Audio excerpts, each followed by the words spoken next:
Telangana assembly کے budget session کا آغاز 7 مارچ سے ہوگا۔ ریاستی وزیر فینانس ہریش راؤ 2022-23 کا اسی دن بجٹ پیش کریں گے۔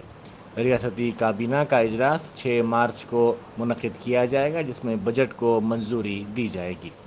بزنس ایڈوائزری کمیٹی کے اجلاس میں اسمبلی کے کام کے دنوں کا تعین کیا جائے گا۔ امکان ہے کہ اس بجٹ میں دلت بندھو اسکیم پر زیادہ سے زیادہ رقم الاٹ کی جائے گی۔ حضور آباد اسمبلی حلقے میں گزشتہ سال اس اسکیم کا آغاز کیا گیا تھا۔ اس اسکیم کو مزید اسمبلی حلقوں تک توسیع دینے کے بھی اقدامات کیے جائیں گے۔ اسی دوران وزیر اعلیٰ چندر شیکھر راؤ کی جانب سے سیاسی حکمت عملی کے ماہر پرشانت کشور سے ہوئی ملاقات نے تمام کو تجسس میں مبتلا کر دیا ہے۔ بتایا جاتا ہے کہ وزیر اعلیٰ چندر شیکھر راؤ مخالف بی جے پی اتحاد کو آگے بڑھانے کی کوشش کر رہے ہیں۔ ان میں ممتا بنرجی اور ادھو ٹھاکرے کو بھی شامل کرنے کا ارادہ ہے۔